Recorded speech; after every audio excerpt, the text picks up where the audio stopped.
Welcome to Small Business Big Visibility. We're talking about delegating. This is part of a mini-series. We've covered a ton of different topics. Today, within this mini-series, we're talking about how to actually delegate. And within that, we're talking about when to manage and follow up.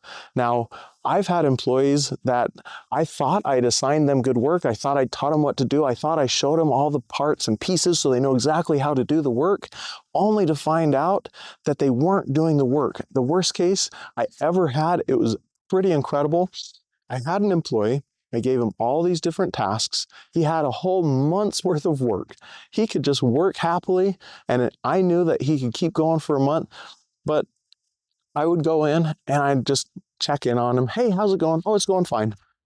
Any questions? No, everything's great. Okay, great. At the end of the month, he came back to me and said, hey, I actually haven't done any work this whole month. I've been playing video games. I just need to tell you that. What? Oh my goodness, how could I have been so blind that I didn't realize he wasn't doing any work? Now, I want to make sure you never end up in a situation like that. So these are the things I've found that actually make sure that you don't end up in that situation. The first thing you've got to do is you've got to go in and you've got to train them. And we've covered this in some of the other videos, but I'm going to give you a quick recap. You go in, you give them, this is your responsibility. This is the expected result. When you do your job right, we're going to have these results. That's step one. Step two, here's all the parts and pieces. Here's the steps you actually take to get that result. Here's the training you go through. You train them on how to do each one of those steps, which those are two separate things. Then finally, you let them loose. And you say, hey, if there's problems, questions, this is the procedure. If anything doesn't work according to the plan, this is the procedure you follow to solve those problems. You give them that. Then you've got to check up on them. But I made the mistake of checking up on him simply by calling him. And I was just talking to him about the progress. But there's a different way to do it. And that's a three-part process. So the first part is you do go and you check up on the employee themselves. You check up on who it is you've delegated to. You talk to them. How's it going? Do you have any questions? Have you had any problems? Is everything working right? Is everything okay?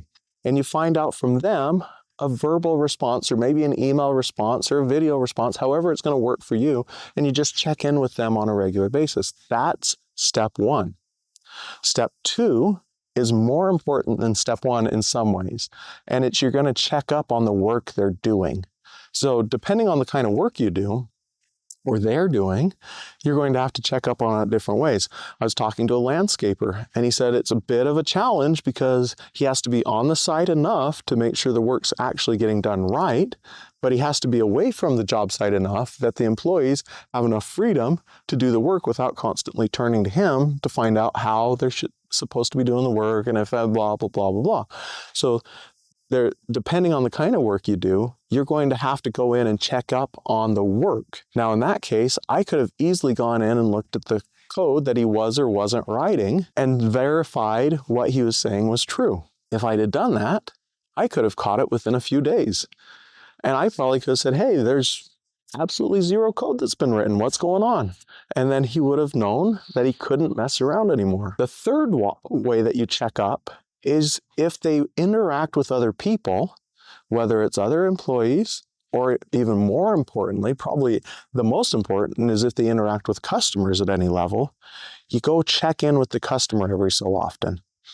And customers actually will appreciate this if you do it the right way. So if you go and approach the customer and say, hey, I just want to make sure that my company's doing a great job. How's it been going so far? What's been your experience? And if they don't say much, you can lead into a few more questions. How's Bob doing? Has Bob been responsive? Has Bob talked to you? Has there been any communications? Has he gotten all your questions answered? Has the work been satisfactory? Are we on track according to what you're expecting? When you ask a bunch of questions and just let the customer talk, you're going to find out all kinds of things. Some of them may be that Bob's not doing his job, or maybe Bob's amazing at his job. Either way, it gives you the clarity you need to be effective at managing what you've delegated.